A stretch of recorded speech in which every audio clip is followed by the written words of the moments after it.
Hey, yeah, enough of that. Um, Sorry, I'm late to stream, but you know, I'm eating some Mike and Ike's right now. I'm gonna take it easy and chill a little bit before we get started.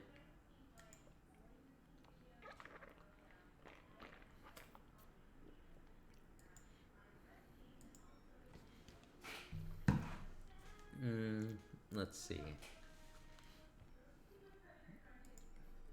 Where were we? Oh, here. Yep. I have so many windows open. Okay. Let's look at this code.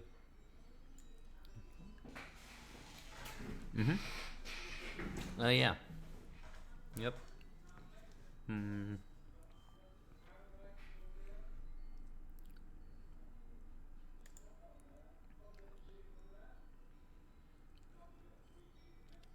We're on minting.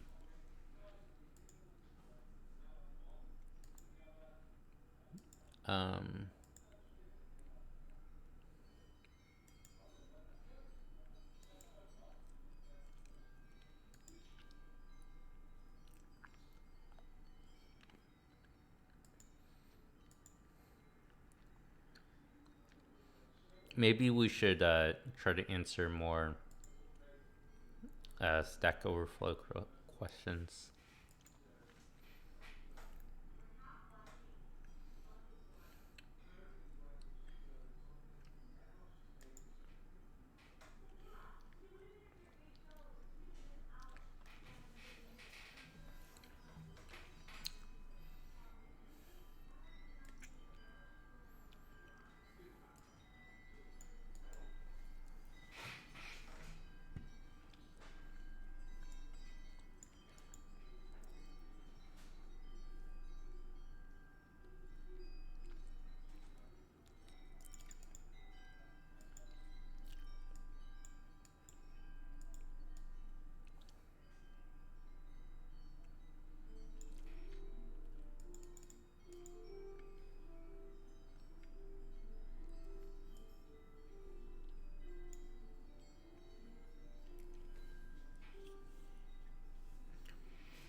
That's an interesting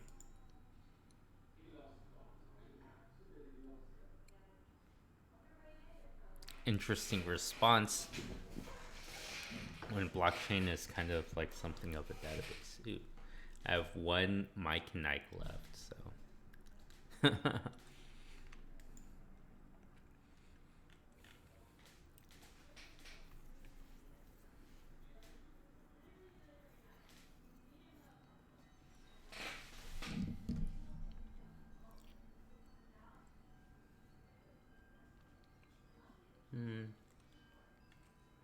All right, so I was at new. That's here. I don't really understand this part. Right. I need more info. Oh, is lookup map a near function?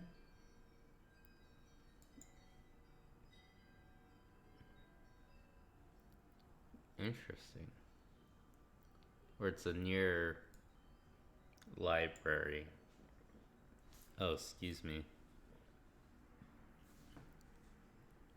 Create a new map.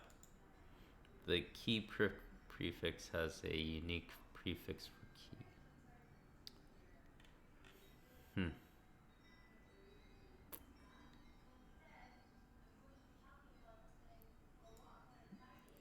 I don't know what traits are. So, yeah. But it looks like it serializes and deserializes for you, which is good. Man, this near SDK has a lot of stuff in it, huh?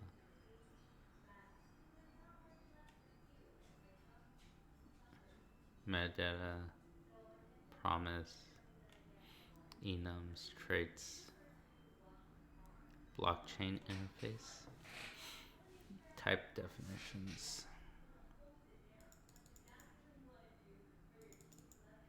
And some of these don't have any definitions.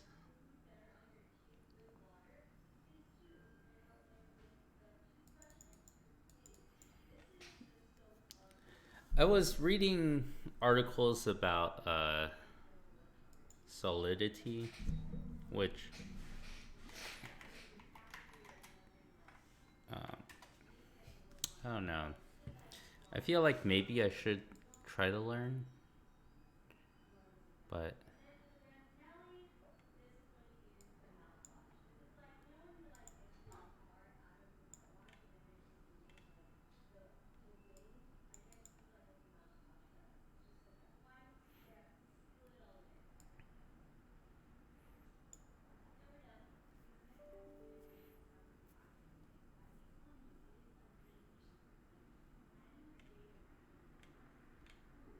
oh, bytecode assembly.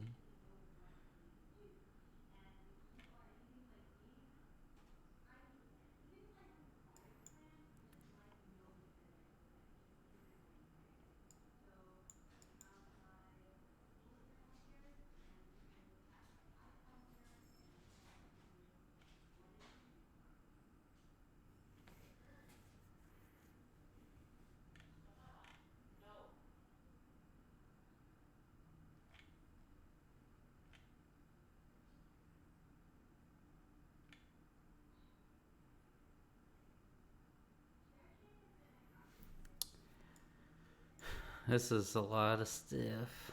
I don't know.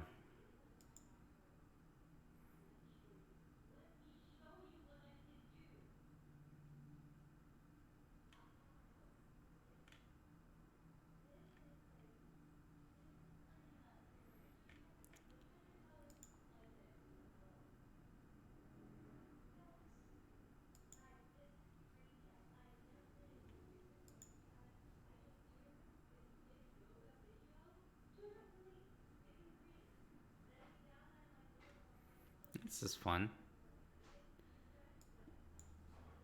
Huh. It's like a no code, low code sort of, yeah, sort of setup.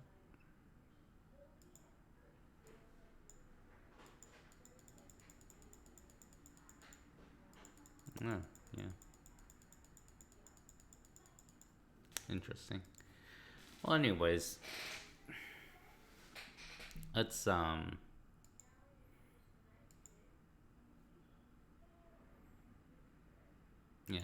I don't think so, but maybe after near, we'll have to look into stuff.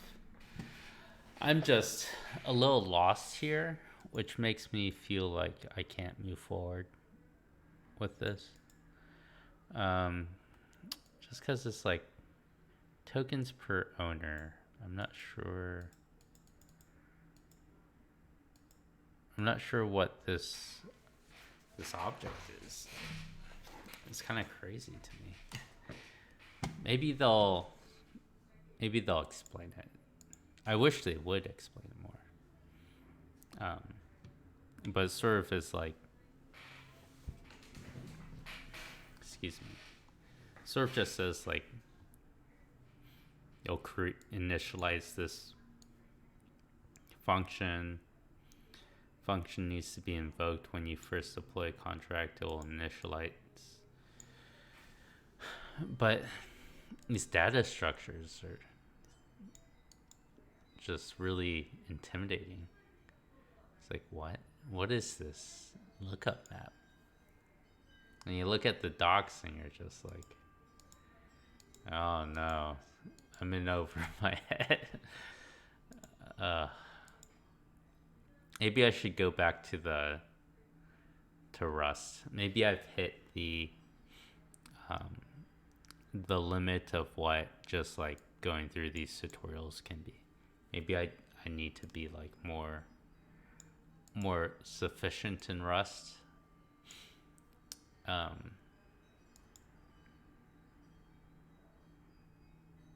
It might be easier because I don't want to move forward without really understanding what this is. And I feel like I need a better grasp of Rust because this is crazy. I don't know.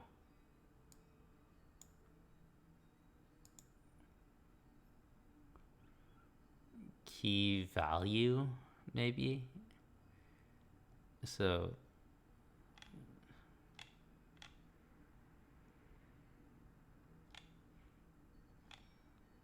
a non-iterable implementation of a map that stores its content directly on the tier. Oop. That's not what I want. Tire. Oh. A tie, also called digital tree or prefix tree, is a type of carry search tree, a tree data structure used for allocating specific keys from within a seed. These keys are most often strings. Interesting.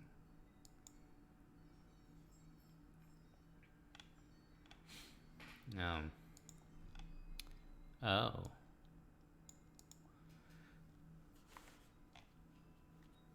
Huh.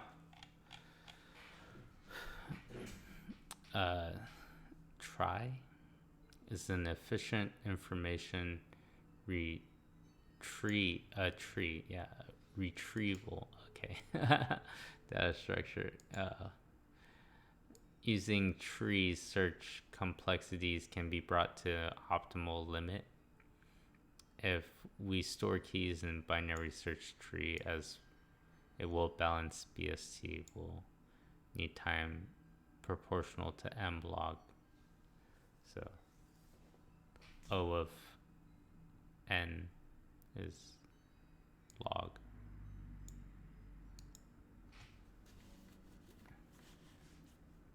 Did I say that right? I'm not sure. I'm not big on big O notation, but I know that's like a common interview type of situation. So I haven't done this on a regular stream. I was trying to just learn Rust on the weekends, and so I'm kind of reluctant to like do it right now because I was wanting to bang out the near zero to hero stuff during the weekdays, but I think I need to go back to just learning Rust. So let's see, we were on chapter 5, so these are structs. Okay, so we're just reading from the Rust programming language book now. Using structs to structure related data. A struct or structure is a custom data type that'll let you package together and name multiple related values that make up a meaningful group. If you're familiar with an object-oriented language, a struct is like an object's data attributes. In this chapter, we'll compare and contrast tuples with structs to build on what we already know and demonstrate when structs are a better way to group data. We'll demonstrate how to define and instantiate structs. We'll discuss how to define associative functions, especially the kind of associative functions called methods, to specify behavior associated with a struct type. Structs and enums are the building blocks for creating new types in your program's domain to take full advantage of Rust compile time type checking. So, define and instantiate a struct. Structs are similar to tuples in that both hold multiple related values, but tuples, the piece of a struct, like tuples, the piece of a struct can be different types. Unlike tuples, in a struct, you'll name each piece of the data so it's clear what the value means. Adding these names means the structs are more flexible than tuples. You don't have to rely on the order of the data to specify or access the value of an instance. To define a struct, we enter keyword struct, the name, and name the entire struct. The struct's name should describe the significance of the piece of data being grouped together. Then inside curly brackets, we define the name and types of the pieces of data, which we call fields. For example, listing 5.1 shows a struct that stores information about the user account. Okay, struct user. Let's see. A user can be active with the bool. User has a username named string, also has an email that's a string, and then they're for some reason keeping track of the number of sign-ins. Yeah. To use a struct after we define it, we can create an instance of the struct by specifying concrete values for each of the fields. We create an instance of by stating the name of the struct and then add curly brackets containing key values. Pairs, where the keys are the names of the fields and the values are the data we want to store in those fields. We don't have to specify the fields in the same order in order to declare them in the struct. In other words, the struct definition is a general template for the type, and the instances fill in the template with particular data to create values of that type. For example, we can declare a particular user as shown in listings 5.2. So let user1 is a user bracket, curly brace, and then email, they're using the string from, active, and it looks like they deliberately didn't use the same order. Okay, to specify value from a struct, we use dot notation. If we want just the user's email address, we can use user1.email whenever we want the value.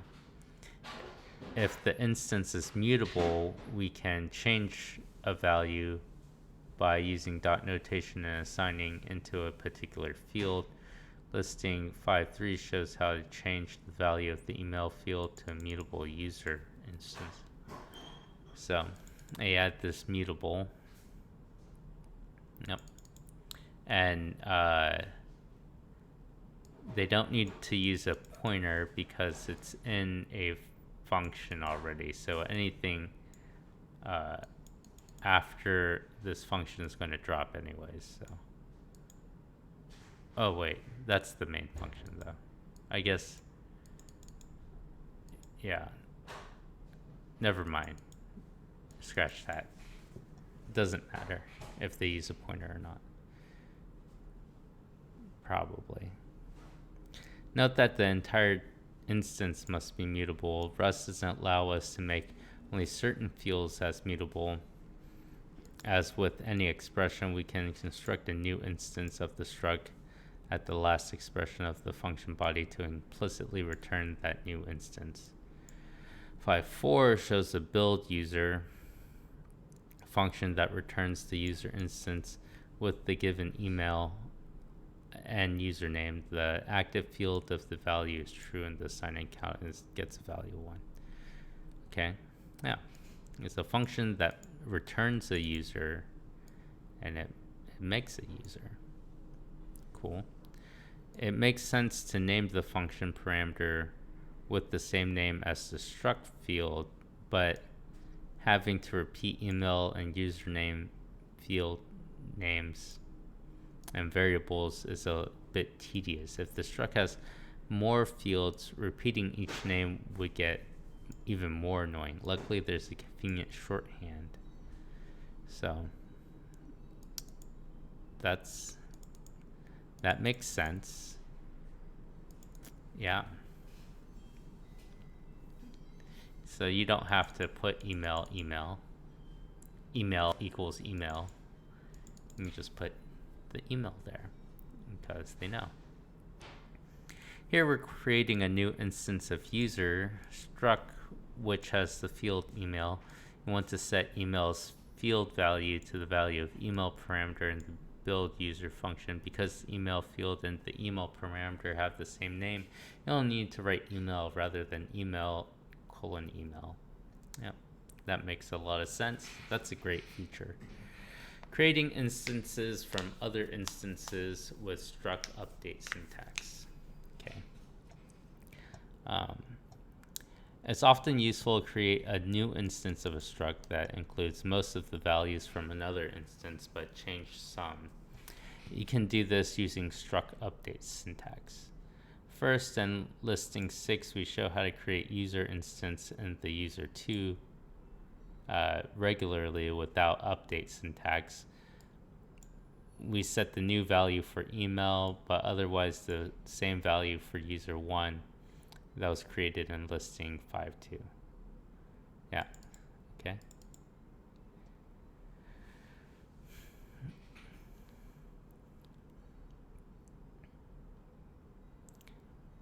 Using struct update syntax, we can achieve the same effect with less code, as shown in listing 5.7, that's this one.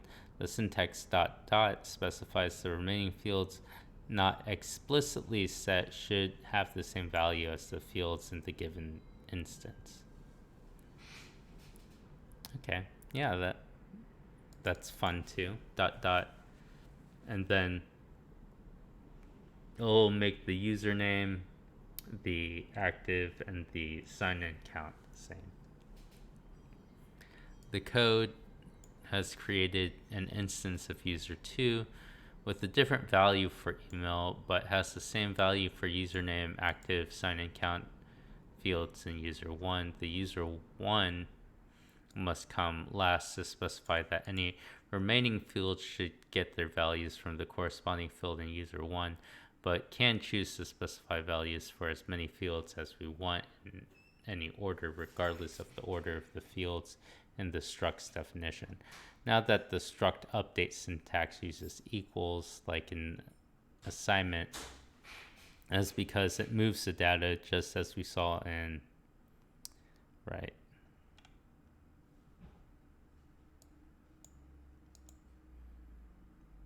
It copies the data.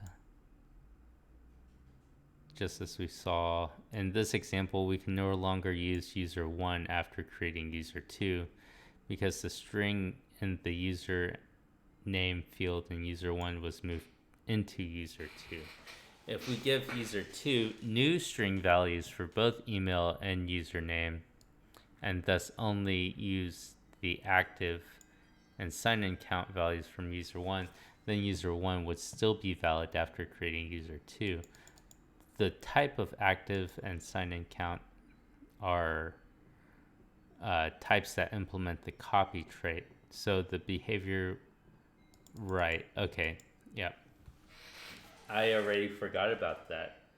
Because the string is a dynamic vector, this is it's not a copy, it's a pointer that points to user1. So active and sign-in aren't dynamic, and so those are on the stack and those are copies.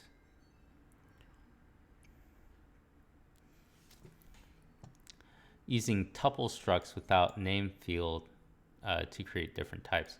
Rust also supports structs that look similar to tuples called Tuple Structs. Interesting.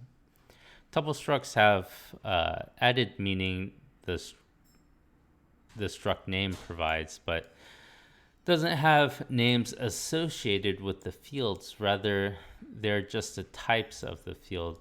Tuple structs are useful when you want to give the whole tuple name and make the tuple a different type from other tuples, and when naming each field, as in A regular struct would be verbose or redundant. To define tuple structs, start with struct keyword and the struct name followed by the type of types in the tuple. For example, we've defined color and point. Interesting. That makes sense.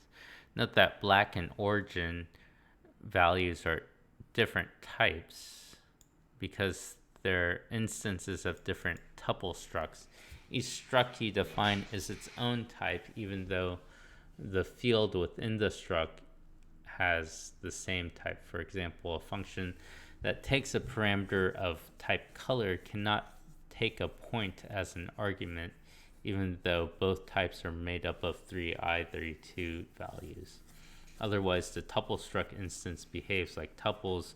You can just destruct them into their individual pieces. You can use a dot followed by the index. Yeah.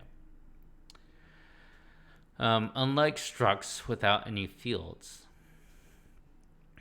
you can also define structs that don't have any fields. These are called unit-like structs because they behave similarly to parentheses. The unit type that we mentioned in the tuple type section. Unit-like structures can be useful when you need to implement a trait on some type but don't have the data that you want to store in the type itself. We'll discuss traits in chapter 10. Here's an example of declaring and instantiating a unit structure named always equals. Okay, so there's a struct, and then you call a subject that's equal to the struct. To define always equal, you use the struct keyword, the name we want, then the semicolon, no need for curly braces or parentheses. Then we get an instance of always equals in the subject variable in a similar way, using the name we defined without any curly brackets or parentheses. Imagine that later we'll implement behavior for this type, such as every instance of always equal is always equal to every instance of other type, perhaps to have a known result for testing purposes. We won't need any data to implement the behavior. You'll see in chapter 10 how to define traits and implement them on any type, including unit-like structures. Ownership of struct data. In the user struct definition in the listing 5.1, we use the own string type rather than the string slice type. This is a deliberate choice because we want each instance of the struct to own all of its data and for the data to be valid for as long as the entire struct is valid. It's also possible for structs to store references to data owned by something else, but to do so requires the use of lifetimes, a Rust feature we'll discuss in chapter 10. Chapter 10 seems like where everything, the game changer chapter right here. Lifetimes ensure that the data referenced by the struct is valid for as long as the struct is. Let's see how you would store a reference in a struct without specifying lifetimes, like in the following. This won't work. Why won't this work? The compiler complains that it needs lifetime specifiers. Oh, you can't. Does this not last forever? What? But to do so requires the use. Oh, okay. In chapter 10, we'll discuss how to fix these errors so you can reference in structs. But for now, we'll fix these errors by using the own types like string instead of references like string. Oh, right.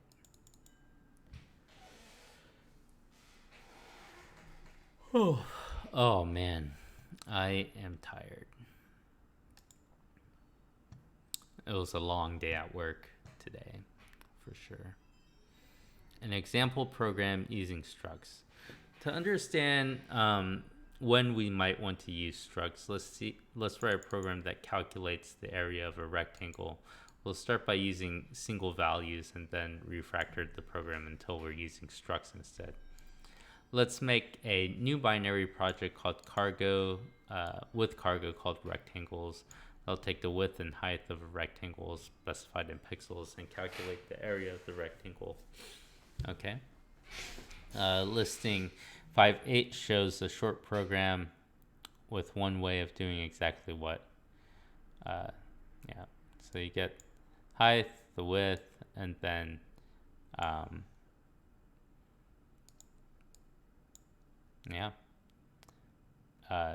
you got the statement in a print line macro, and you use this function that multiplies the width and the height and puts it in here. That's the area of a rectangle. That's good. Now run the program. This code succeeds in the figure out and figuring out. Yep, I'm sure it does. The area function is supposed to calculate the area. Yeah. Okay, so let's refactor with tuples. So here they just use the rectangle tuple and they just pass the tuple here. Yeah. And it takes a dimension, which is a tuple with two numbers. Dimensions. Okay. So this is a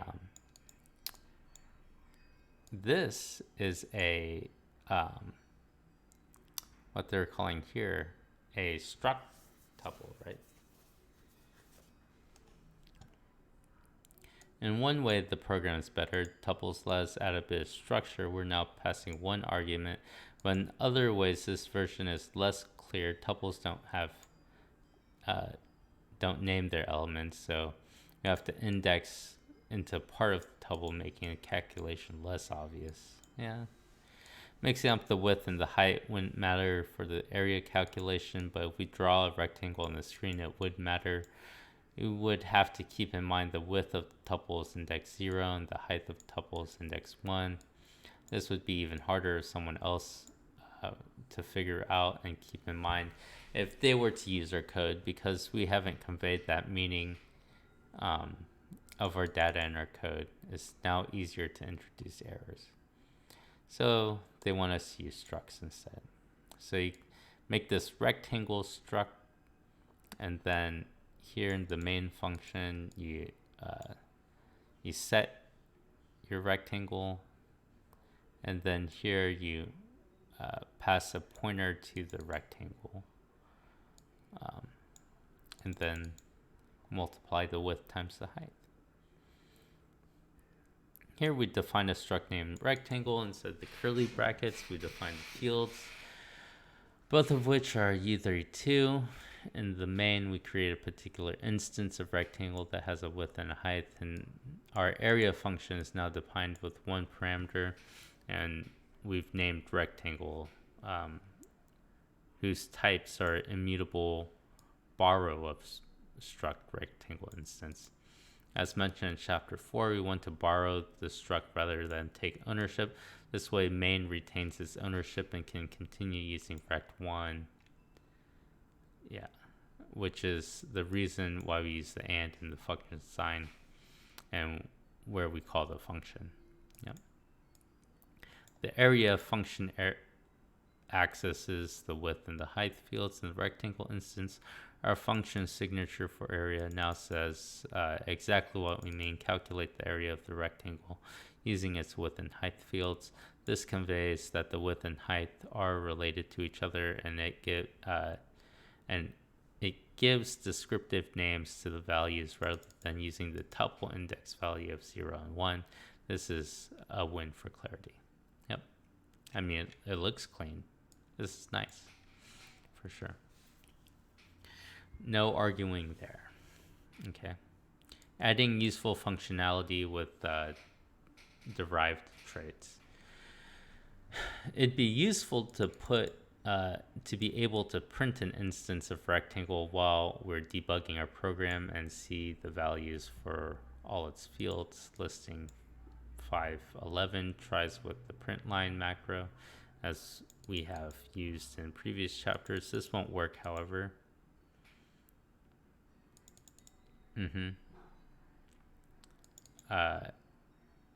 Right. This doesn't work in a lot of things, even Python. In Python or JavaScript, if you try to do this, you'll get a result that's just like object. It'll just say like object, or it'll be like an array with object. And so what you would have to do like rect.width, and that would be 30. Most languages won't print something like this. When we compile this code, we get an error. Printline macro can do many kinds of formatting, and by default, the curly braces tell printline to format as something called display output intended for direct and user consumption. The primitive types we've seen so far implement display by default, but there's only one way to show a 1 or any other primitive type to a user. But with structs, the way print lines should format the output is less clear because there's more display possibilities.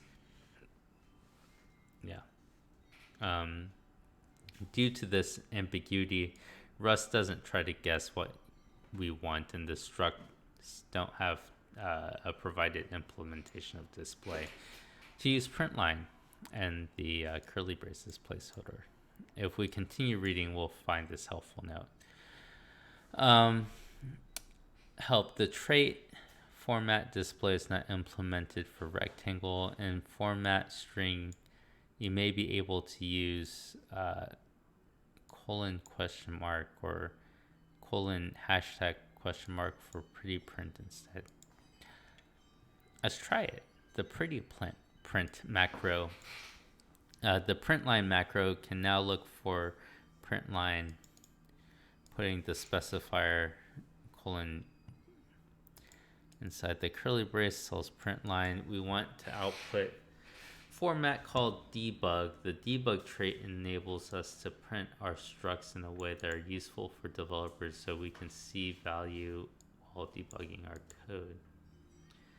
Rectangle doesn't implement debug, but again, the compiler has a useful note. Help: the trait debug is not implemented. Add derive debug to rectangle or manually implement debug for rectangle. Rust does include functionality to print out debug information, but we have to explicitly opt into making the functionality available to our struct. To do that, we add our outer attribute, hashtag derive debug. This is called an outer attribute, just before the struct definition. Now that when we run the program, we won't get any errors. We'll see the following output. And it prints out here. Nice. It's not the prettiest output, but it shows the value of all the fields for this instance, which would definitely help during debugging. When we have larger structs, it's useful to output to have outputs that are a bit easier to read. In that case, you put the hashtag in there. Okay, and then it puts it like in an actual JSON type of format, I guess. Another way to print out the values from debug format is to use debug exclamation point macro, which takes ownership of an expression, prints the file and line number where the debug exclamation point macro call occurs in your code, along with the resulting value of the expression, and returns ownership of the value. Here's an example of where okay. Note: calling debug exclamation point macro prints the standard error console std error. um, as opposed to print line, which prints, oh, sorry. Yeah, I didn't, they haven't done the macro. std out. We'll describe, yep, okay. So here's an example where we're interested in the values that get assigned to the width field as well as the values of the whole struct. So you can do debug exclamation point pointer to rect1. Oh, and then you also debug here, and this should be 60. So you can put debug around the expression 30 times scale, and because debug returns ownership of the expression value, the width field gets the same value as if we'd have the debug exclamation call there. We don't want debug exclamation to take ownership of rect1, so we use a reference to rect1 in the next call. Here's what the output of the example looks like. So there's the first debug, and that's the second debug. I don't see this ownership information. You can see the first bit of output, line 10, yes, where the debug expression resulting in value 60. The debug formatting implemented for integers is to print only the value. The debug exclamation point call, debug macro call on line 14 outputs the value of rect1, which is the rectangle struct. The output uses a pretty debug format of the rectangle type. The debug macro can be really helpful when you're trying to figure out what your code is doing. In addition to the debug trait, Rust has provided a number of traits to us with the derive attribute that can add useful behavior to our custom types. Those traits and the behaviors are listed in Appendix C. We'll cover how to implement these traits with custom behaviors as well as how to create your own traits in Chapter 10. There are also many attributes other than derive. For more information, attributes. And our area function is very specific. It only computes the area of an rectangle. It would be helpful to tie the behavior more closely to a rectangle struct because it won't work with any other type. Let's look at how we can continue to refactor code to turn the area function into an area method defined on our rectangle type. Oh, that's fun. Yeah, because you would want to put the struct in the, or you will want to put the method in the struct because you can only use the function with the struct anyways. So you can have like an area equals or whatever. Yeah, here. Methods are similar to functions.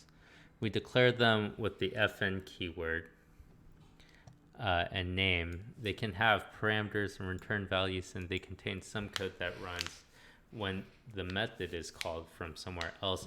Unlike functions, methods are defined within the context of a struct or an enum or trait object, which we'll cover in 6 and 17 respectively. The first parameter is always self, which represents the instance of the struct the method is being called on.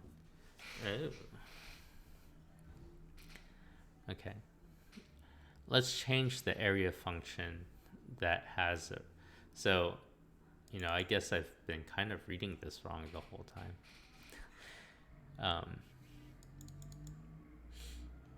Yeah, I guess I didn't realize that these functions were different than just a regular function because these have to go with the struct or something else. Okay. instance as a parameter and instead make the area method defined on the rectangle struct as shown in. Yep. Yeah, this is fun. This syntax is weird to me. I feel like I would want to put that in here, but yeah, implement rectangle. Yeah, and so these values have to come from here. Self.width, self.height, and then it returns a U32. Yep. And then here you can do rect1.area.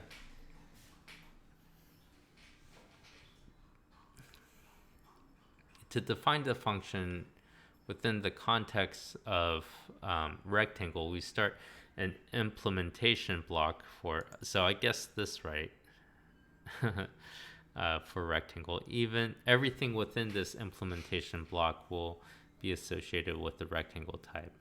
Then we move the area function within the implementation curly brackets and change the first, and in this case only parameter to be self, and the signature and everything within the body. In the main, where we call the area function and pass rect1 as the argument, we can instead use the method syntax to call the area method in our rectangle instance. The method syntax goes after an instance. You got a dot followed by the method name, parentheses, and any arguments. For the signature of the area, we use and self instead of rectangle and rectangle. The and self is actually short for self. And self. Okay. So self is a pointer to self. Or self is a type of self. Is a type of reference to self. To a self. That's confusing, but yeah, that makes sense. Okay, so this is a type within an implementation block. The type self is an alias for the type that the implementation block is for. Methods must have a parameter named self of type self for the first parameter. So Rust lets you abbreviate this with only the name self in the first parameter spot. Note that we still need to use the and in front of self shorthand to indicate that the method borrows the self instance, just as we did in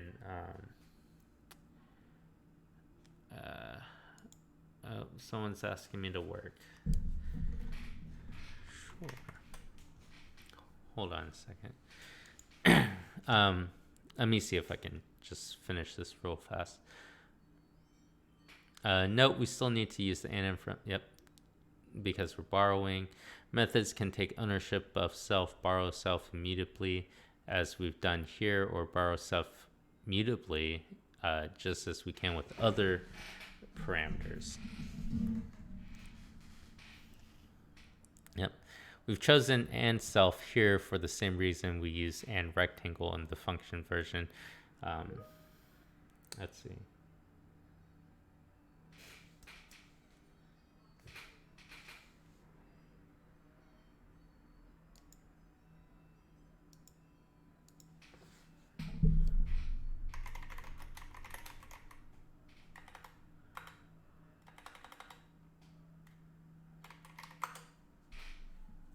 Okay. Oh, this is going to be a fast little work thing. Okay. Won't take but a minute. Hold on, guys. Sorry. Cybersecurity stuff. They just always need something.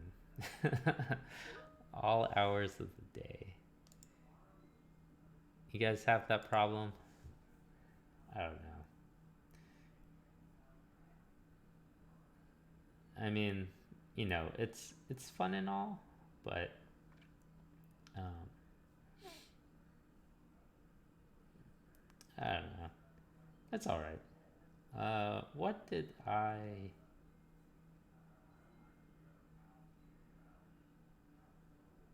I think this guy is from, yeah.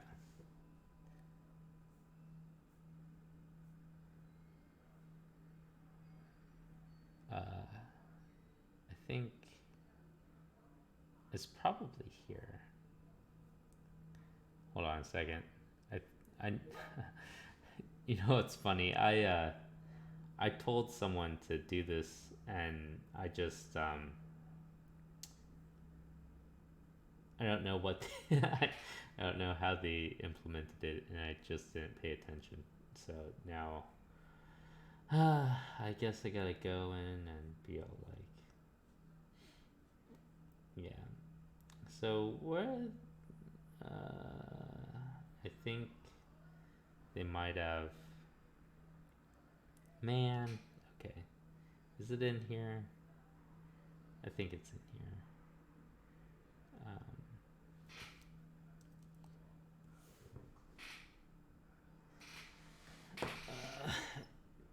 Oh, it's not in here.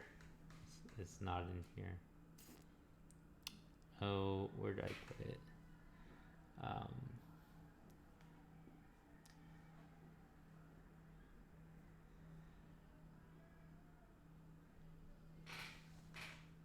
Wait, is this guy work where yeah, he does.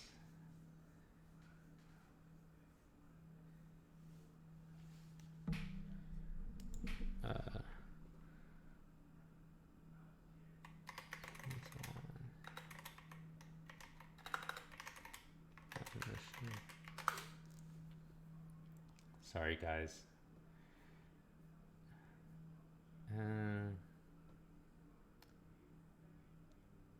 I'm not sure which one he's on.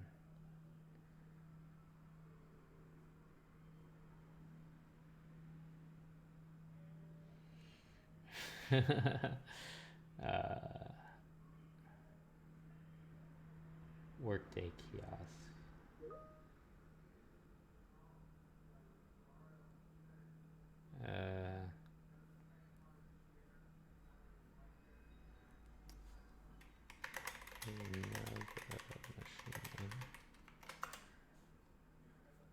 Oh wait, it's how?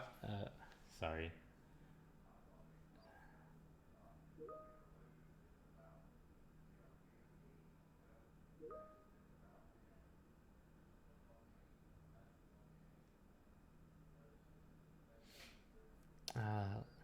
Maybe I should just look for this dude. I mean, so there's lots of ways to skin a horse in security. You either make the other person do it, or you can like look for it yourself. Which I like to make the other person do it, just because they came to me, right? Okay. Yep. All right. So he did it. I have another laptop here also, so that, let's see here.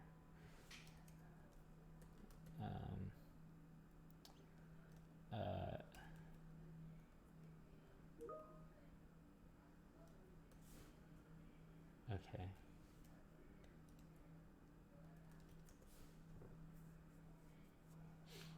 Okay. Awesome. Yep. That's the one.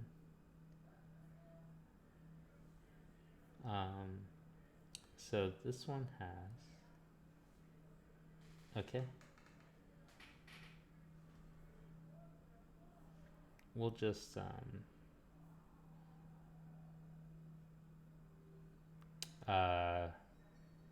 yeah, we'll do the this. Sorry guys. I think it's this one. Okay.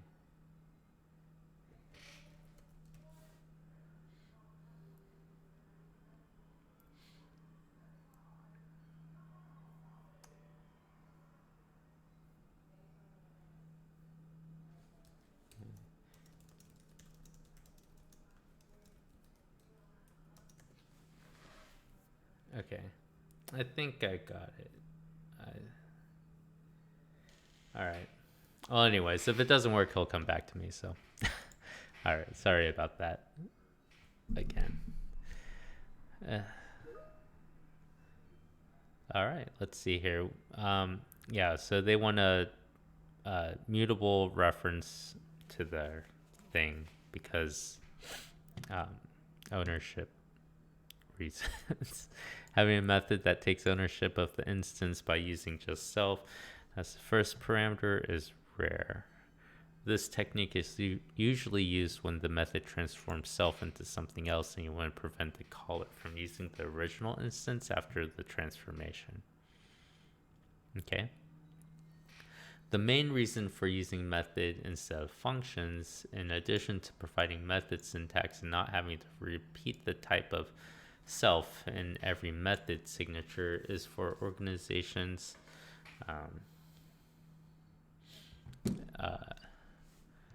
We've put all the things we can do with an instance of type in one implementation block rather than making future users of our code search for the capabilities of rectangle in various places in the library we provide. Note that we can choose to give a method the same name as one of the structs fields. For example, we can define a method on rectangle also named width.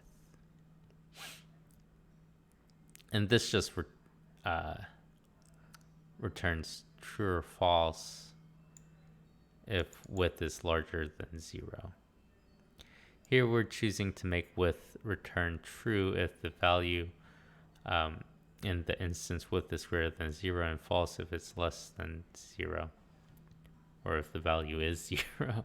It can't be less than 0 because it's a U32. We can use a field within a method of the same name for any purpose. In main, when we follow rect.width with parentheses, Rust knows we mean method width. We don't use parentheses.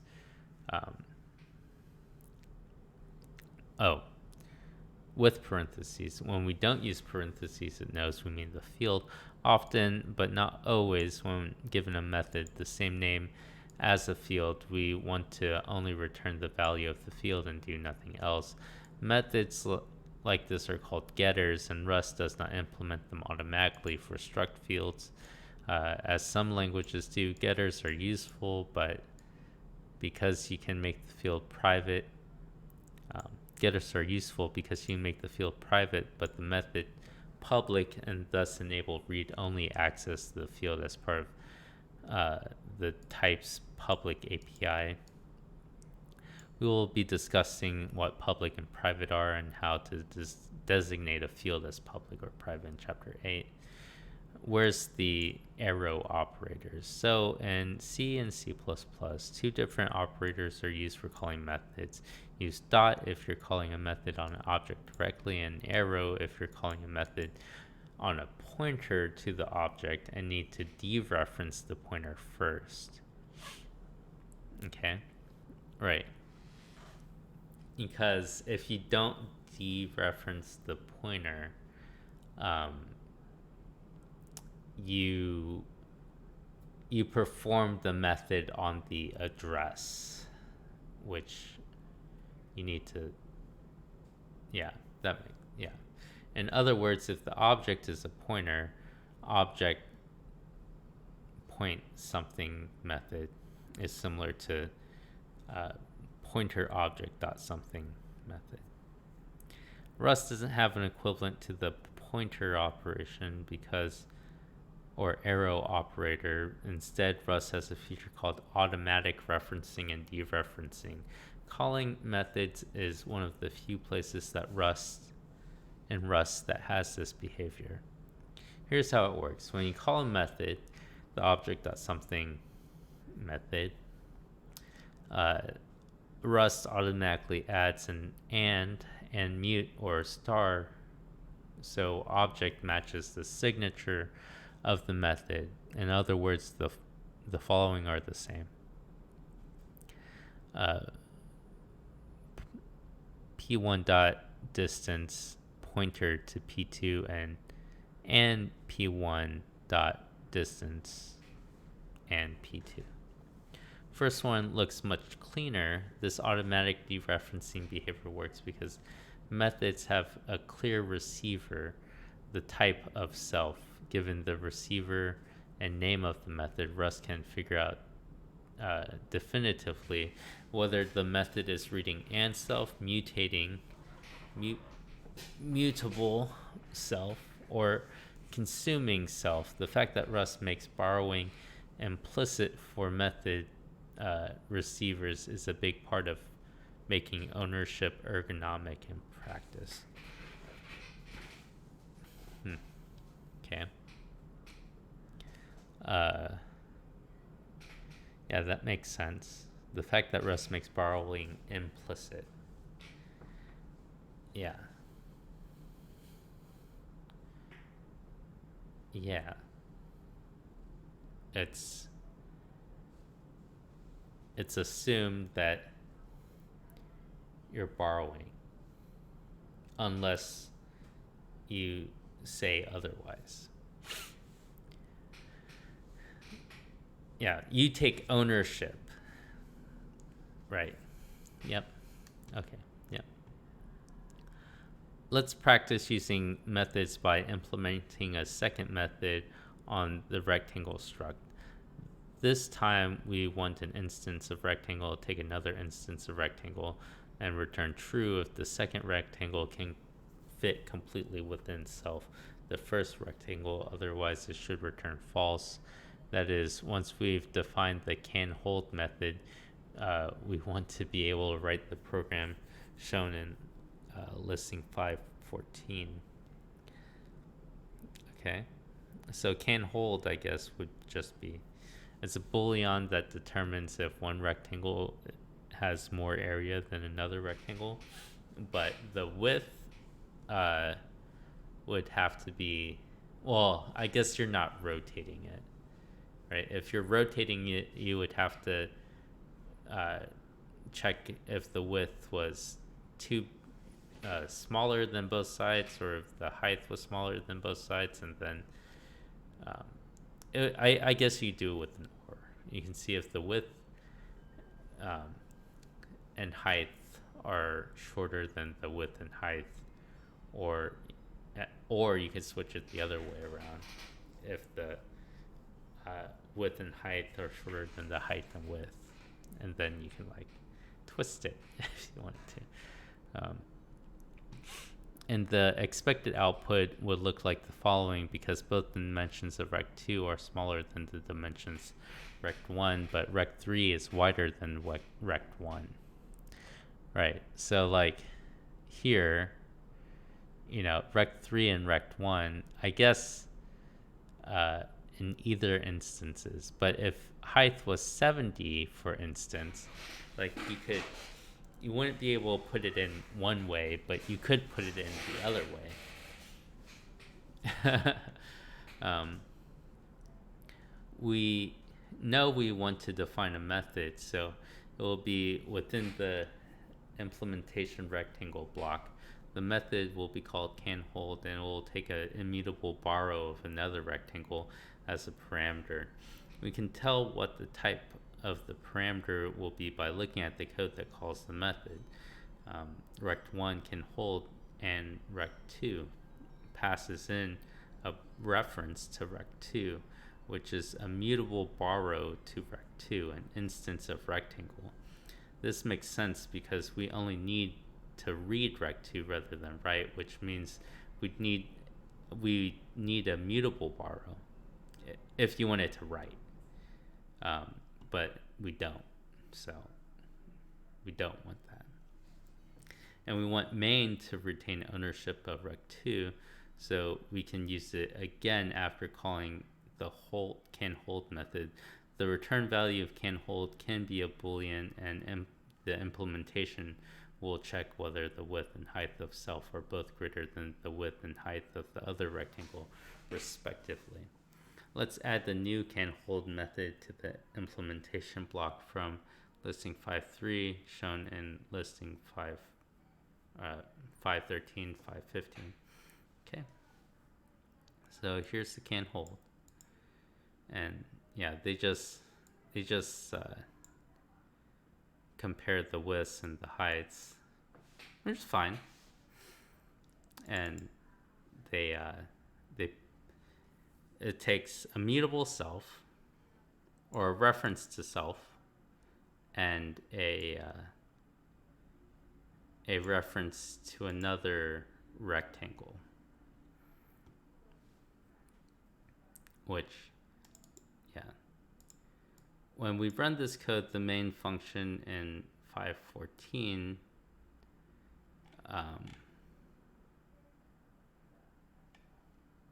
we'll get the desired output. Method can take multiple parameters, and we add to the signature after the self parameter, and those parameters work just like the parameters in functions. All functions defined within an implementation block are called associated functions because they're associated with the type named after the implementation. We can define associated functions that don't have self as their first parameter and thus are not methods because they don't need a instance of the type to work with. We've already used one function like this, the string from function that defines the string type. Associated functions that aren't methods are often used for constructors that will return a new instance of the structure of the struct. For example, we can provide an associated function that would have one dimension parameter and use that as both width and height, thus making it easier to create a square rectangle rather than having to specify the same value twice.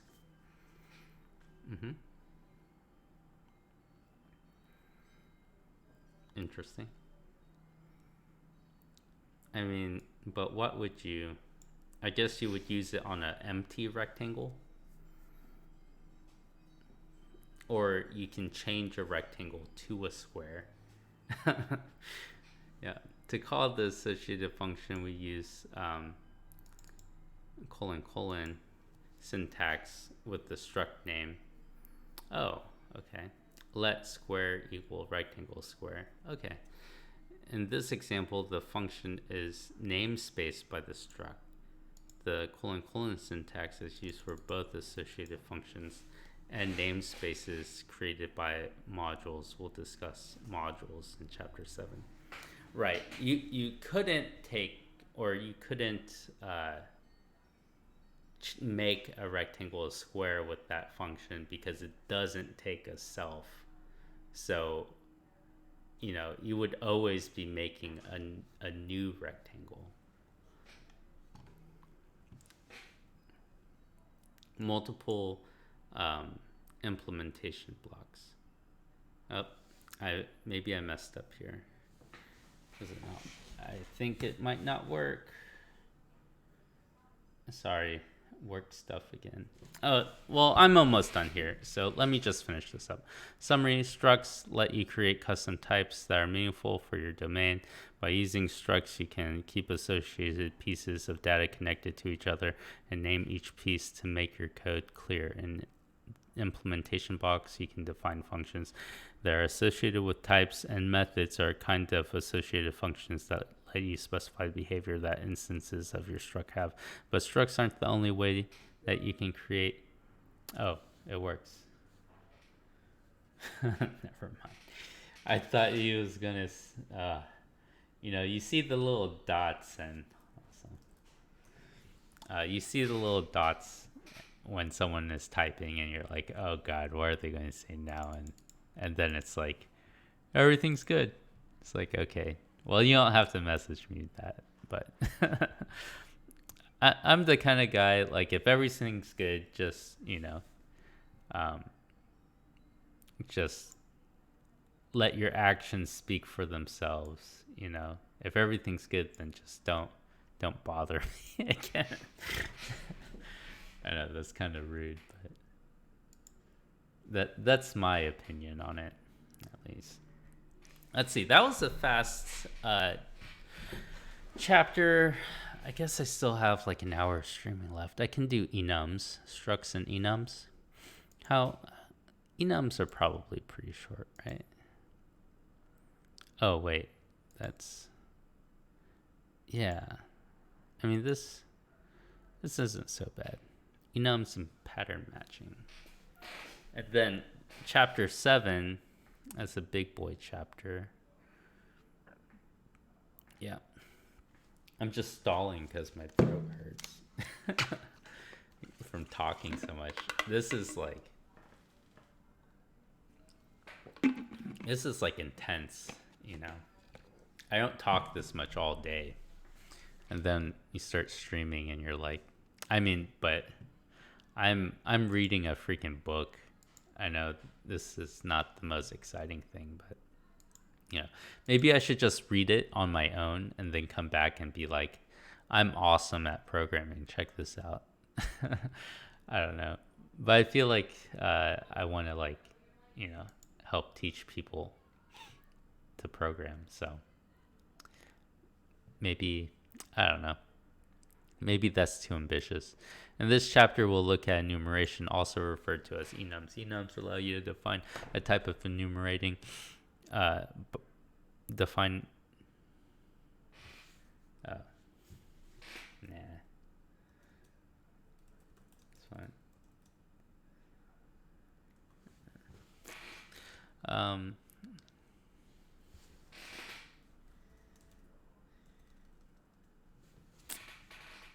Enums allow you to define a type by enumerating its possible variants. First, we'll define and use an enum to show how an enum can encode meaning along with data.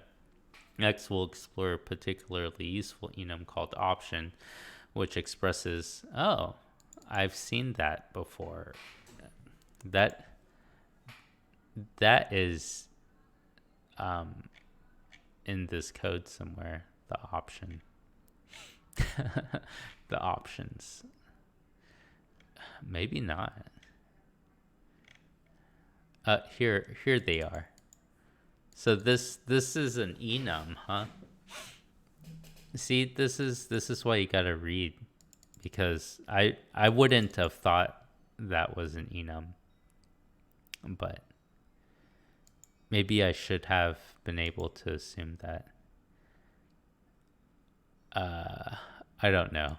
I don't think so. Called option, which expresses that a value can be either something or nothing.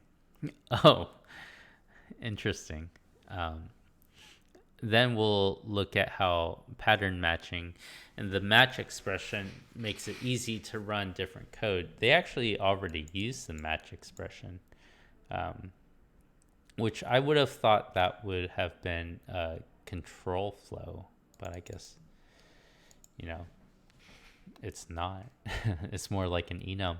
Finally, we'll cover if-let construct as another convenient and concise idiom available to handle enums in your code. Enums are a feature in many languages, but their capabilities differ in each language. Rust enums are most familiar to algebraic data types in functional languages such as F#, OCaml, and Haskell. Haskell is I've never tried either of these, and Haskell is the language that Cardano is programmed in. Interesting fact, if you guys are into that, which I'm sure many of you guys are. Defining an enum. Enums are a way to define a custom data type in a different way that you do than you do with structs. So let's look at the situation we might want to express in code and see why enums are useful and more appropriate than structs in some cases. We need to work with IP addresses. Currently, two major standards are in use for IP addresses: version 4 and version 6. Because these are the only possibilities for an IP address in our program will come across, we can enumerate all possible variants, which is where enumeration gets its name. An IP address can be either a version or a version 6, either a version 4 or a version 6 address, but not both at the same time. That property of IP addresses makes the enum data structure appropriate because an enum value can only be one of its variants. Both version 4 and version 6 addresses are still fundamentally IP addresses, so they should be treated as the same type when the code is handling situations that apply to any kind of IP address. We can express this concept in code by defining the IP adder kind, enumeration, and listing the possible kinds of IP addresses can be v4 or v6. These are the variants in the enum. So it says enum, IP adder kind, and that is not in camel case. It's, or not in snake case, it's in camel case. And now IP adder kind is now a custom data type that we can use elsewhere in our code. So we can create an instance with the, they're using the double colon syntax here. So let 4 is IP adder kind v4, v6. Note that the variants of the enum are namespaced under its identifier. We use the double colon to separate the two. This is useful because now both IP adder kind v6, v4 are the same type, IP adder kind. We can then, for instance, define a function that takes any IP adder kind. Okay, yep. And we could call this function with either variant route. Using enums has even more advantages. Thinking more about our IP address type at the moment, we don't have a way to store actual IP address data. We only know what kind it is. Given that you just learned about structs in chapter 5, we might be tempted to tackle this problem with a struct as shown in 6.1. Yeah, there's a struct. That's good.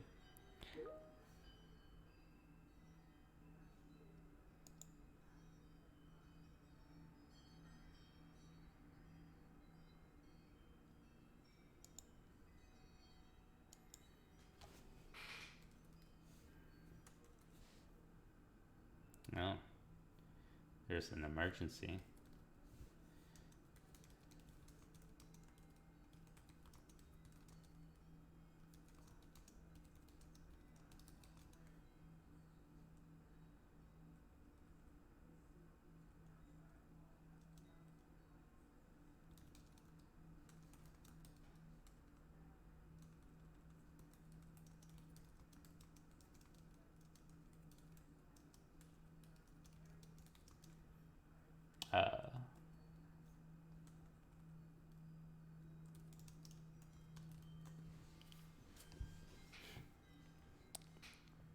Let's see. Here we've defined a struct.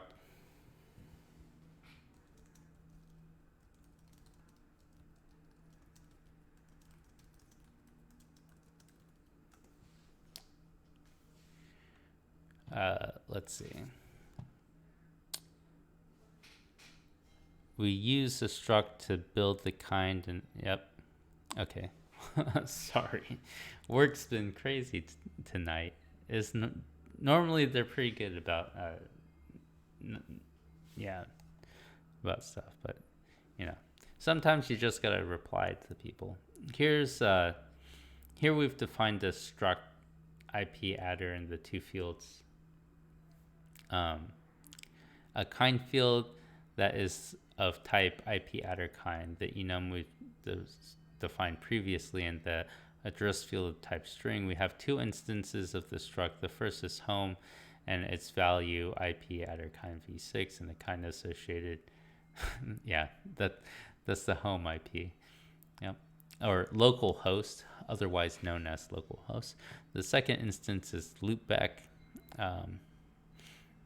Yep.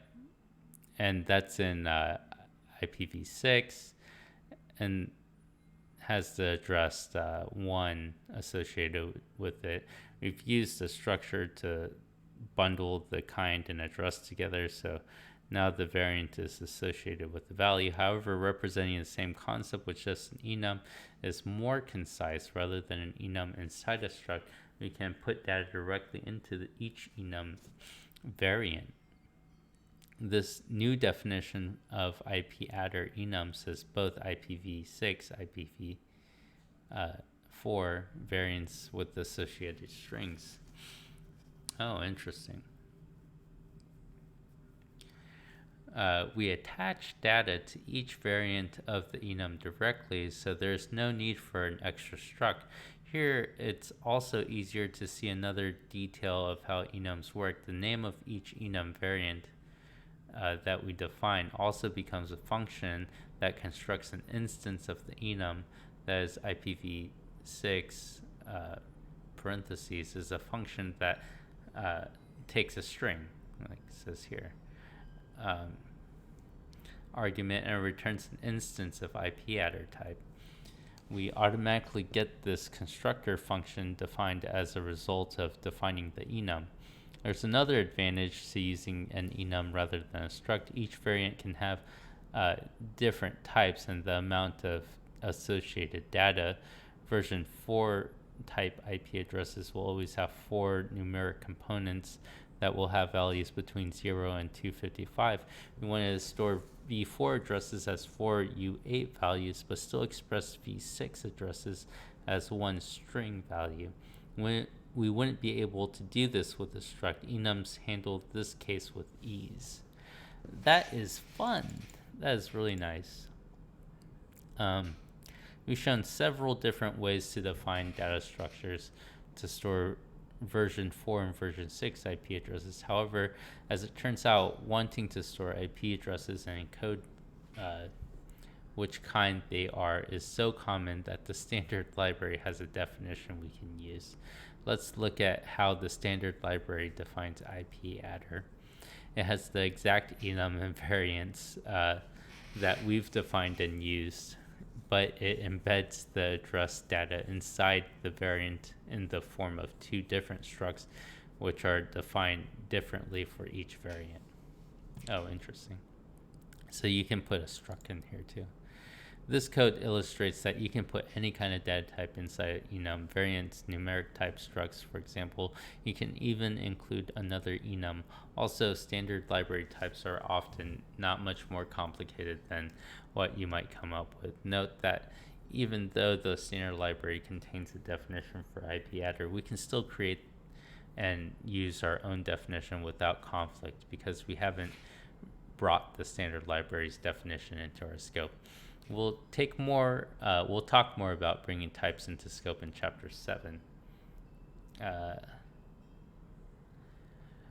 Let's look at another example of an enum in listing 6.2. This one has a wide variety of types embedded in its variants. Yep. So message, quit, move, write, change color. Quit has no data. Move has named fields like a struct does. Yeah, write includes a single string, and change color includes 3 I32s. Defining an enum with variants such as the one in listing 6.2 is similar to defining different kinds of struct definitions, except the enum doesn't use the struct keyword and all the variants are grouped together under the message type. The following structs could hold the same data that the preceding enum variants hold. Okay.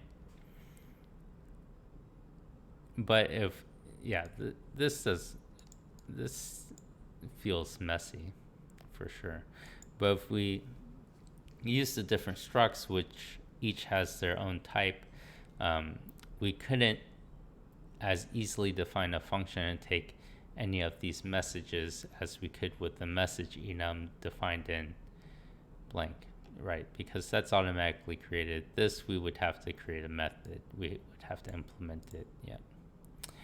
There's one more similarity between enums and structs. Just as we're able to define methods on structs using implement, we're also able to define methods on enums. Here's a method named call that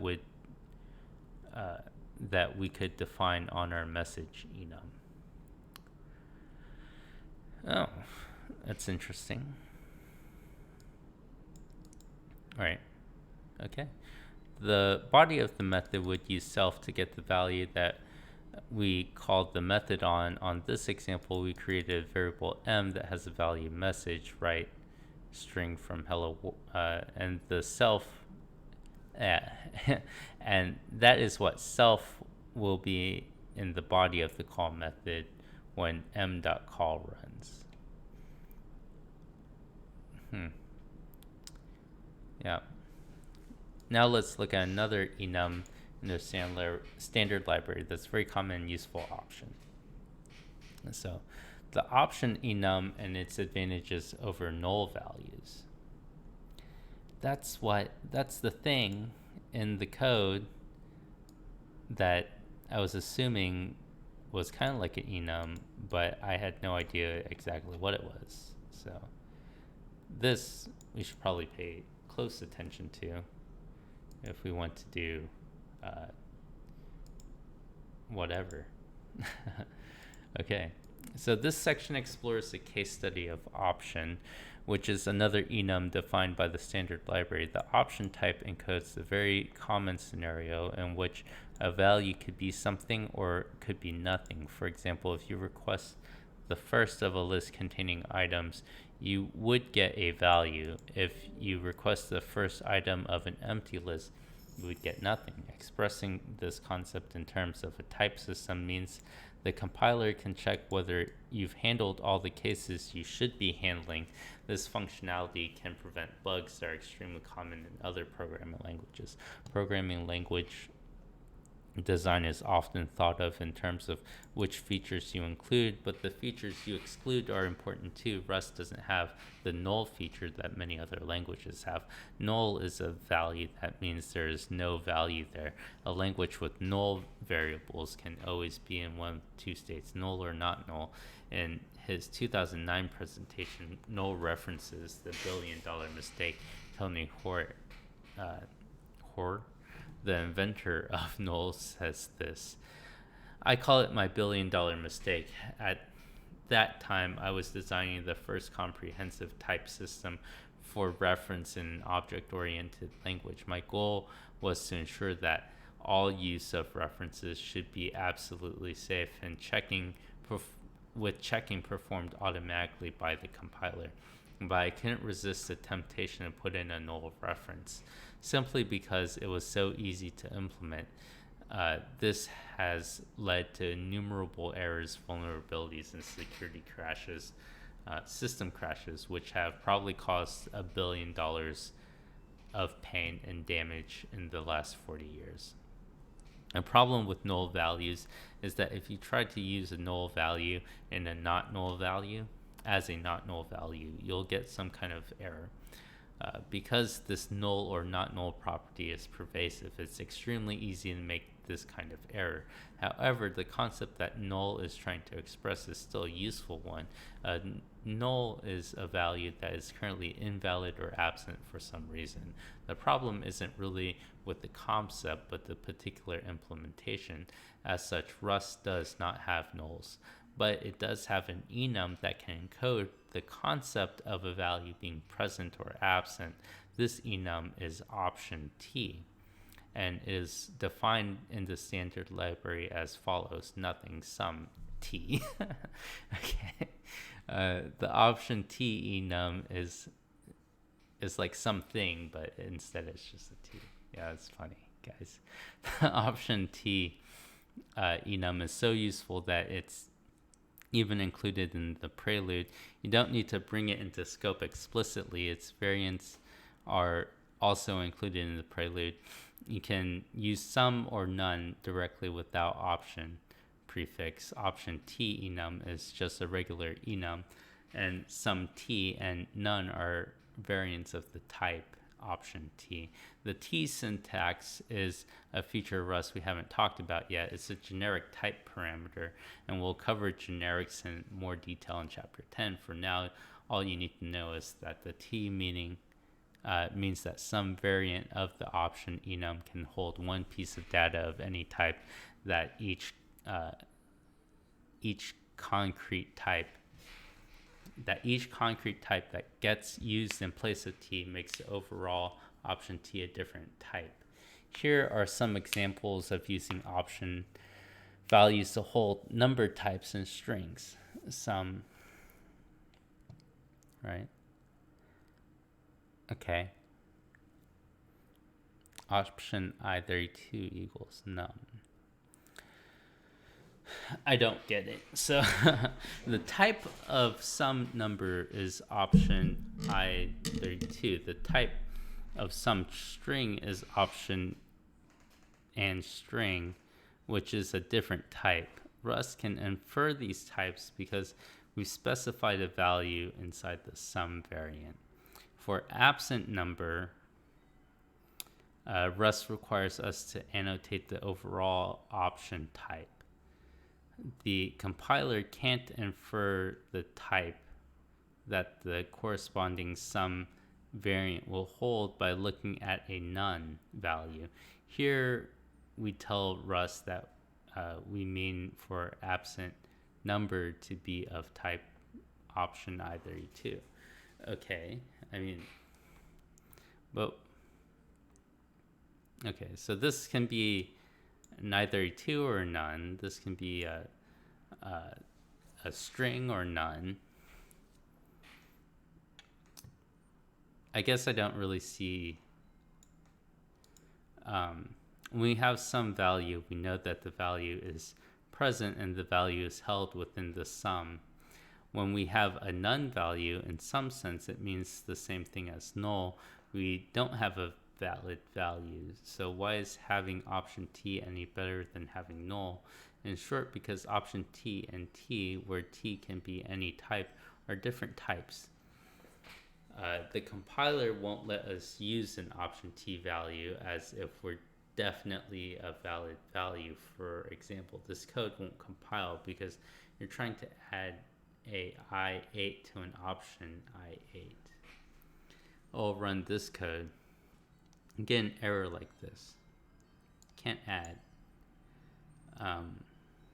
No implementation for I8 plus option I8. The trait add option I8 is not implemented. Intense. In effect, this error message means that Rust doesn't understand how to add an I8 and an option I8 because they're different types. When we have a value of a type like I8 in Rust, the compiler will ensure that we always have a valid value and can proceed confidently without having to check for null before using that value. Only when we have option I8 or whatever type of value we're working with do we have to worry about the possibility of not having a value, and the compiler will make sure that we handled that case before using the value. In other words, you have to convert an option T to a T before you can perform T operation with it. Generally, this helps catch one of the most common issues with null, assuming that something isn't null when it actually is. Eliminating the risk of incorrectly assuming a not null value helps you to be more confident in your code. In order to have a value that can possibly be null, you must explicitly opt in by making the type of that value option T. Then, when you use the value, you're required to explicitly handle the case when the value is null. Everywhere that the value has a type that isn't an option T, you can safely assume that the value isn't null. This was a deliberate design decision by Rust to limit null's pervasiveness and increase the safety of Rust code. So how do we get the T value out of the sum variant when you have a type of option T? So you can use that value. The option T enum has a large number of methods that are useful in a variety of situations. You can check them out in this documentation. Becoming familiar with the methods in option T will be extremely useful in your journey with Rust. In general, in order to use option T values, you have to have code that will handle each variant. You want some code that will run only when you have some T value. And this code is allowed to use the inner T. You want some other code to run if you have a none value, and that code doesn't have a T value available. The match expression is a control flow construct that does just this when used with enums. It will run different code depending on which variant of the enum it has, and that code can use the data inside the matching values. Interesting. So this is like made specifically for enums, huh? Okay. Rust has an extremely powerful control flow construct called match that allows you to compare a value against a series of patterns and then execute code based on which parameter matches. Patterns can be made up of literal values, variable names, wildcards, and other things. Chapter 18 covers all different patterns and what they do. The power of match comes from the expressiveness of the patterns and the fact that the compiler confirms that all possible cases are handled. Think of a match expression as being like a coin sorting machine. Coins slide down a track of various size holes, and each coin falls through the first hole and encounters that it fits into. In the same way, values go through each pattern in a match, and the first pattern that value fits, the value falls into the associated code block to be used during execution. Speaking of coins, let's use them in examples using match. We can write a function that takes an unknown US coin, and in a similar way as the counting machine, determine which coin it is and return its value in cents. Okay. Yeah. If the coin is penny. Yep. Let's break down the match in the value in cents function. First, list the match keyword, followed by an expression, which in this case is the value coin. Yes, it takes a coin, which is a coin value. This seems very similar to an expression used with if, but the big difference with if, the expression needs to return a Boolean value. Here it can return any type. The type of coin in this example is the coin enum that we defined in the first line. Next, the match arms. The arms has two parts, a pattern and some code. The first arm here has a pattern that is the value coin penny, and then the arrow operator that separates the pattern and the code to run. The code in this case is just the value 1. Each arm is separated from the next with a comma. When the match expression executes, it compares the resulting values against the pattern of each arm in order. If the pattern matches the value, the code associated with the pattern executes. If the pattern doesn't match the value, execution continues to the next arm. Much as in a coin sorting machine, we can have as many arms as we need. In listing 6.3, our match has 4 arms because we have 4 values. Here, this is like in other functions, the final line is returned. And so you don't have to put return 1. It just returns 1 automatically, which is nice.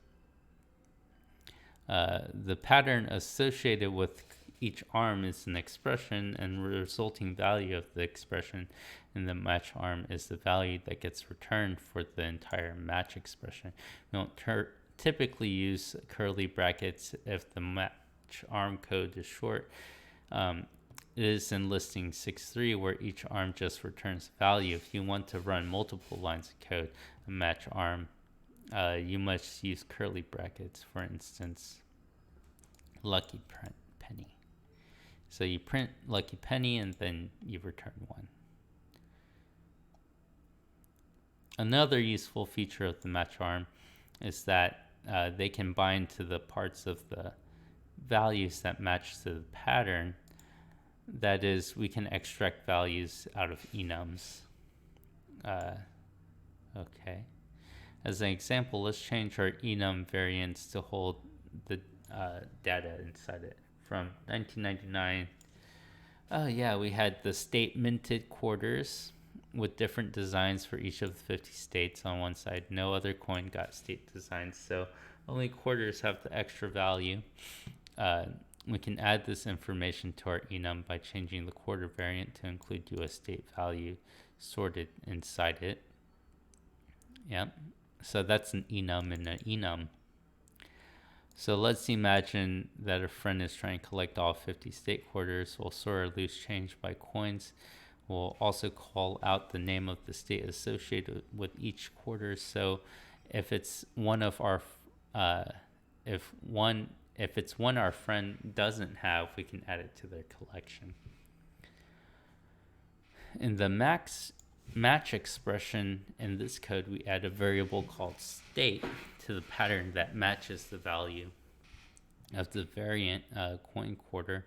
When a coin quarter matches, the state variable will bind to the value of the quarter's state, and then we could use state in our code in the arm like this.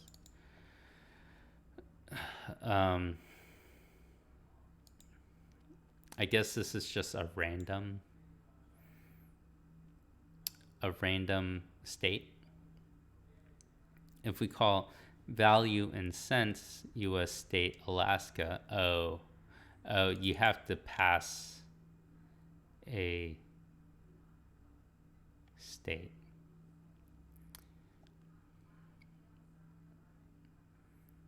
I see, yeah, because it takes a coin, but if you pass a quarter, you have to put in the US state Alaska part. Would be quarter US state Alaska.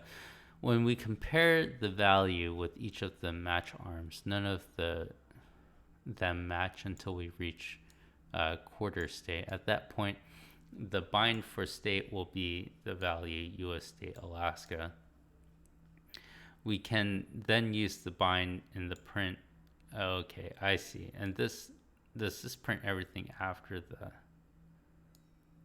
colon, so it's Alaska. We can use the bind in the print expression, thus getting the inner state value out of the coin. Or maybe it just passes Alaska. I don't know. Did I already forget what that meant? In the debug, this means you pass the object, which that's an enum, or you print the object. I guess this is it's an enum, so you would need to, yeah, and it prints on one line. If you put the hashtag in there, it'll print like on a separate line. Yeah, I guess the enum is like a complex, but is that only for debug?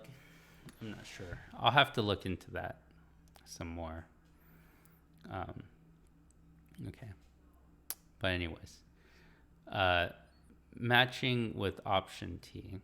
So in the previous section, we wanted to get the inner T value out of some case when using the option T. We can also handle option T using match as we did with coin enum exclamation point. Instead of, I thought that was a macro. Instead of comparing coins with, we'll compare the variant of option T. But the way that the match expression works remains the same. Yep. So say we write a function that takes an option I32, and if there's a value inside, adds 1 to that value. If there isn't a value inside, the function should return none value and not attempt to perform any operations. The function is very easy to write thanks to match. So sum I plus 1. Yep. In the example, the first execution of +1 in more detail, when you call +1 5, the variable x in the body of +1 will have the value sum 5. We then compare against each arm. None. Sum 5 doesn't match pattern none, so we continue to the next arm. Sum 5 matches sum I. Why, yes, it does, and it has some the same variant. The I binds to the value contained in sum, so I takes the value 5, and the code in the match arm is then executed, so we add 1 to the value of I, and we create a new sum value with the total 6 inside. Now let's consider the second call of +1. X is none, it doesn't match. Oh, it's a match. There's no value to add. Wait, what? Where x is none. They skipped. What about 6?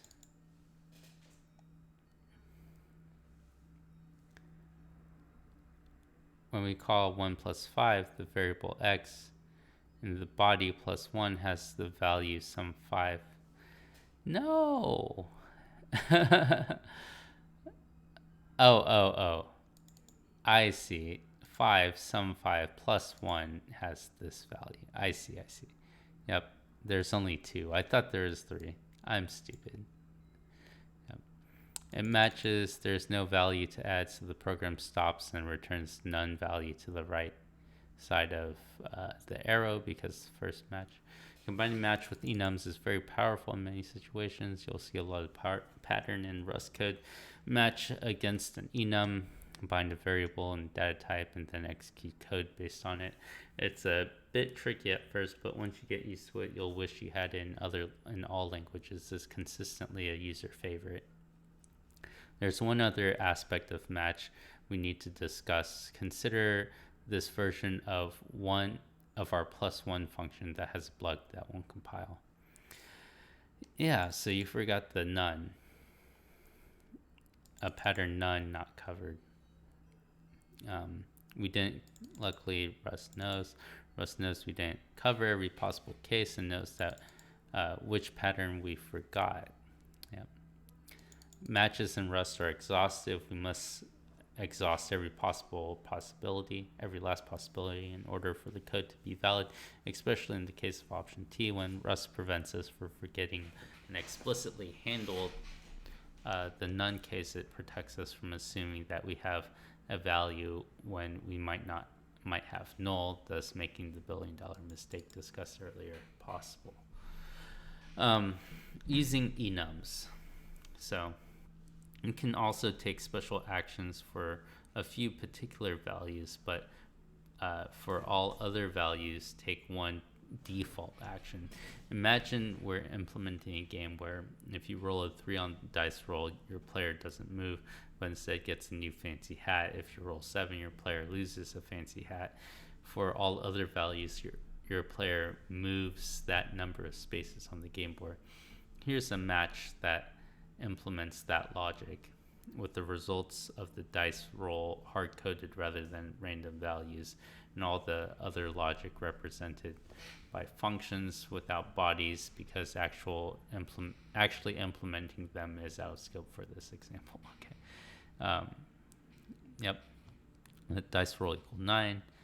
Dice roll, if it's 3, add fancy hat. 7, remove fancy hat. Other, move players. Other. So you can do other.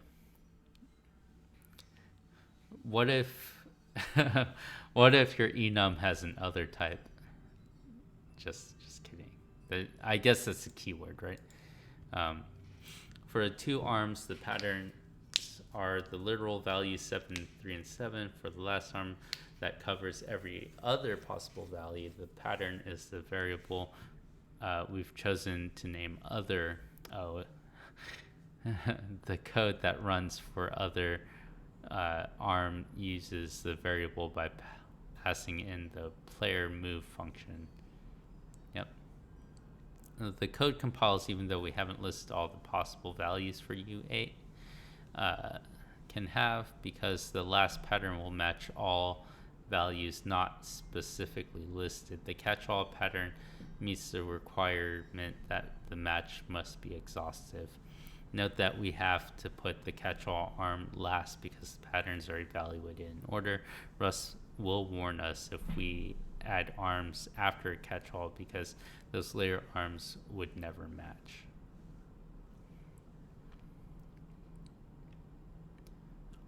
So you just use a variable. This could be anything, I'm guessing. Other is not a keyword. Rust also has a pattern we can use when we don't want to use the value in the catch-all pattern, underscore, which is a special pattern that matches any value and does not bind to that value. This tells Rust we aren't going to use the value, so Rust won't warn us about an unused variable. Let's change the rule of the game to be that if you roll anything other than 3 or 7, you must roll again. We don't need to use the value in that case. So we can change our code to use underscore instead of the variable name other. This example also meets the exhaustive if, right? If we change the rules of the game one more time so that nothing else happens on your turn if you roll anything other than a 3 or 7, you can express that with the using the unit value, the empty tuple type. Yep. Okay. Here we're telling Rust explicitly that we're not going to use any other value that doesn't match a pattern in an earlier arm, and we don't want to run any code in this case. There's more about patterns and matching that we'll cover in chapter 18. For now, we're going to move on to if-let syntax, which can be useful in situations where the match expression is a bit wordy. Is this wordy? I don't know. Is this a shorty? I'm going to head out after this one. Alright, concise control flow with if-let.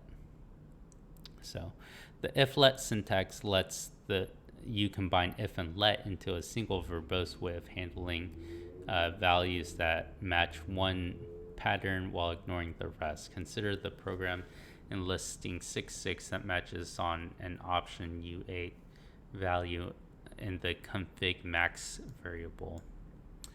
I see. So let is like let when you're setting a variable. So you can have a flow control and set a variable at the same time.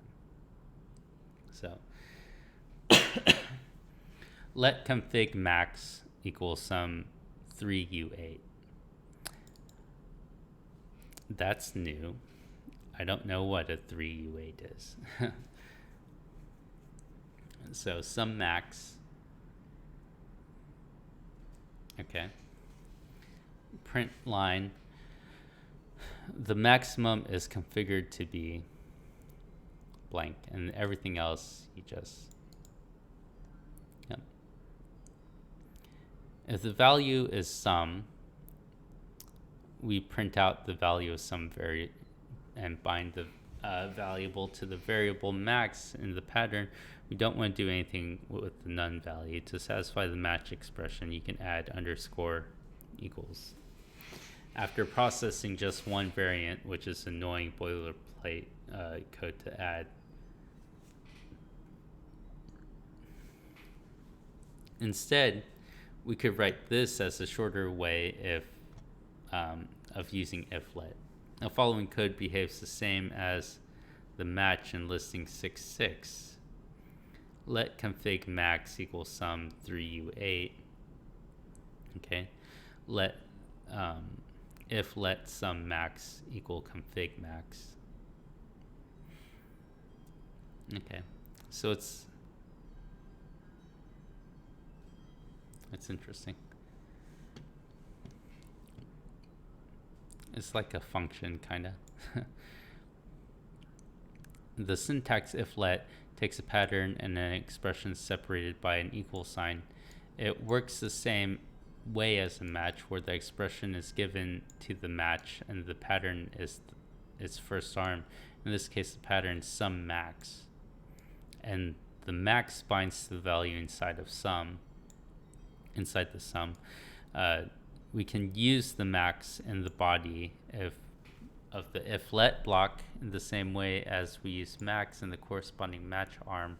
If the code in the if-let block isn't run, if the block the code in the if-let block isn't run if the value doesn't match the pattern.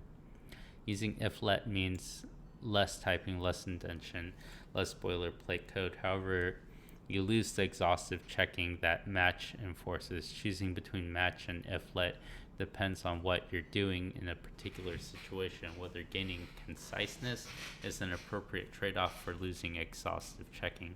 In other words, you can think of it-let as a syntax sugar for a match that runs code when the value matches one pattern and ignores all other values. And we can include an else with an if-let.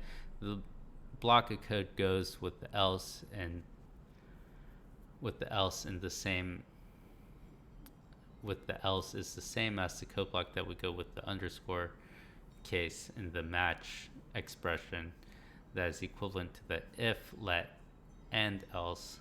Recall the coin enum, where the quarter value also held a US date value. If you wanted to count all non-quarter coins we see while also announcing the state of the quarters, we can do that with a match expression like you match a quarter state, or you match quarter state, and then you print state, then you increment the count. Okay, or we could use if let and else expression, else you increment the count. If you had a situation in which your program has logic that is too verbose to express using a match, remember that if let is in your Rust toolbox as well. We've now covered how to use enums to create custom types, blah, blah, blah.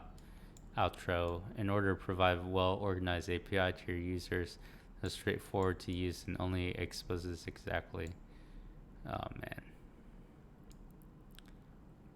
man. Creating custom types in your safety, the compiler. Yep. All right. Looks like we're going to go into the really fun stuff after this. So, all right. I said that was going to be my last little bit. So, I'll see you guys. I'm so bad at this.